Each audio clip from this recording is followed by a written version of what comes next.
The last chance at survival, the devastating last moments before someone drowns, the struggle of breathing and life slowly getting drained out of you before you finally submerged into the deep water is terrifying to say the least. Today, we will be throwing some light on the Mossdale caving tragedy and decipher the case. This was a spine-chilling tragedy to say the least. What do you think was the cause of it? Was it a mere accident or could it have been prevented? Let's dig a bit deeper to figure that out. In the month of June in the year 1967, 10 explorers entered the Mossdale Cave to explore and help clear some of the deeper passages for further mapping. These deeper passages were not well documented by the caving standards, so the group took the matters into their own hands. The two leaders of the group were confident and assured in their navigating abilities in order to lead the group successfully. One of the leaders was 26-year-old Dave Adamson, and the other was his friend Jeff Borrow. They had previous experience with the Mossdale Caves as they had explored it multiple times beforehand.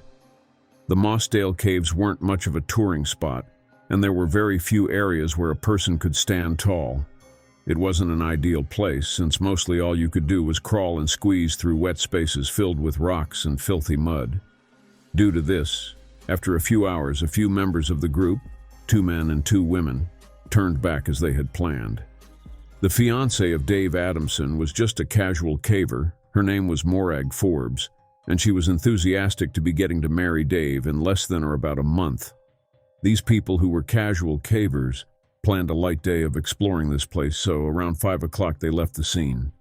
The skies were a bit overcast, but nothing too much and not even nearly threatening.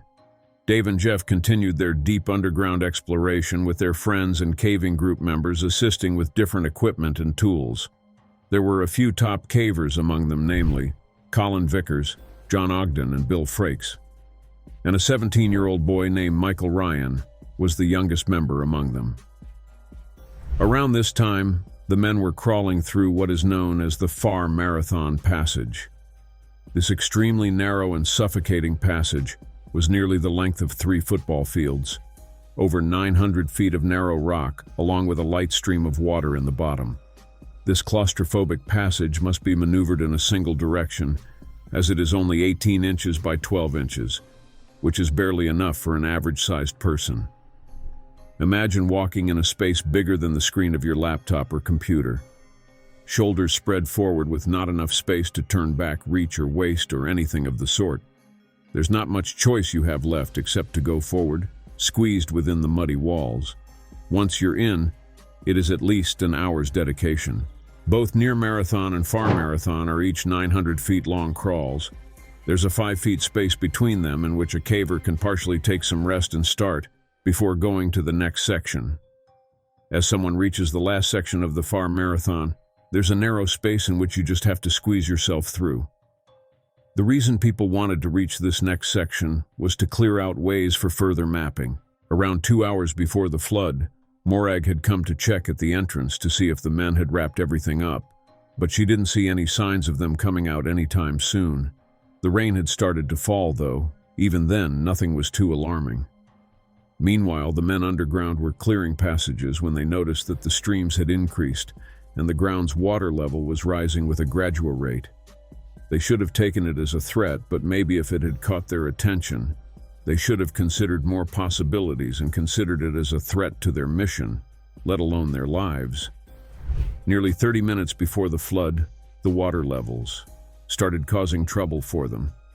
The men would have heard the increasing volume of the flow of water as well as felt it, increasing disturbingly high around their feet. Considering the circumstances, they decided to end their work for the day. At the time, they were nearly 3 hours away from the main entrance. Among everyone present there, Dave knew this cave system better thus. Everyone was assured that he would know when and how to lead them outside safely. Unfortunately, the fates decided to take a turn for the worse, for none of them could have comprehended just how much water was coming their way. Morag had returned to the cave entrance one last time around 9 o'clock, when she witnessed a horrific sight. A lake of water collected around the entrance of the cave system. It had fully submerged and turned completely inaccessible by that time. She was fueled with the urgency and fear and wasted no time before running nearly 3 miles to try and get some help. The men were moving back up the far marathon passage. They had no choice but to go to a higher place as soon as it was physically possible with the constantly rising water levels. That moment must have been a very scary position to find yourself in, with a heavy stream of water constantly coming at them. Their experience probably would have told them to move calmly but efficiently, even in that fearful situation that they had found themselves in. The young man, Michael, and Jeff were the first ones to squeeze through the tight starting section of the return. A normal body could barely fit through this narrow passage. The cavers had to desperately squeeze themselves through it and pull themselves with just their arm strength, with their rubber boots towing along the sides of it to help fasten their movements. But this time the water would be coming right in front of their faces instead of following them behind. Jeff Barrow was the most familiar one out of the ebb, as well as the flow of water in Mossdale. Certainly he would have known that with enough effort and swift movement in the far marathon would get him and Michael safely beyond the risky passage and into the larger chamber that was above. The other 4 men of the group would have been gathering their gear and getting ready to enter the far marathon. By that time, that water flow had become more alarming than ever. Dave was confident in his knowledge and was sure that he knew to wait out the flash flood that had started because of the storm. Then after that, these experienced men began to push forward with all haste in mind. Meanwhile, Jeff and Michael began struggling and going ahead in the force of floodwater that they were facing in the narrow and tight passage, which rose above their hands and then gradually their shoulders. They tried to find the highest crack in the passage so that they could lift their faces up for air as the water rushed into the tunnel system. The young Michael would have asked Jeff what to do as well as where to go. The flow of water that was flooding into the narrow passage was only ever increasing, and there seemed to be no safe place to keep still or escape. The insatiable truth started hitting them. There was nothing they could have done in order for a last chance at survival at that point in time. Dave led the other group members into the same cramped tunnel in hopes of beating the increased water flow. Moving further up the far marathon, they were hit with the same haunting realization that the other 2 men had just encountered. The water level was too high.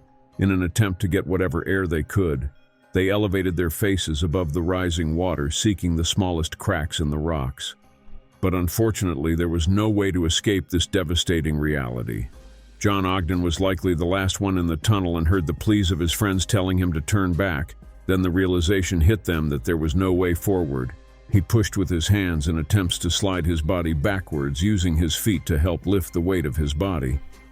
It was his last attempt to make a move before he would be fully submerged in water, just like the others. He discovered a small crack overhead where he squeezed his body to try and find the last bit of air. Perhaps the water would stop rising, and he would be saved, finding protection in this small space of air. Though the place was too narrow for a person to actually fit, he just squeezed his body and face up the narrow slit in the last tries of survival. By that time, outside the cave, the full rescue efforts began. Even though the entrance to the cave was completely blocked by a lake of water, there were still chances that perhaps the men had found a safe chamber to wait in for a while, until the water levels fell. The rescuers did their job with full efforts, with hundreds of volunteers that stepped forward to help save the men. They installed pumps to try and move the water out of the cave, which would then help the water levels inside to fall, making way for safe movement. On Sunday afternoon, a full day after the men entered the cave, rescuers finally made it to the far marathon. They called out a few times in hopes of getting a reply and telling the men that the passage was now clear for safe travel. Then suddenly, they came across 2 sets of legs protruding from a rig of the tunnel. Then they realized the disturbing reality. Those 2 bodies were of Jeff and Michael, who had squeezed themselves into the ridges of the tunnel in their last frantic moments, trying to gasp for whatever air they could have found. This reality completely devastated the rescuers, who had hopes that these experienced cavers could have found a high ground. One by one, the bodies of 5 men were discovered.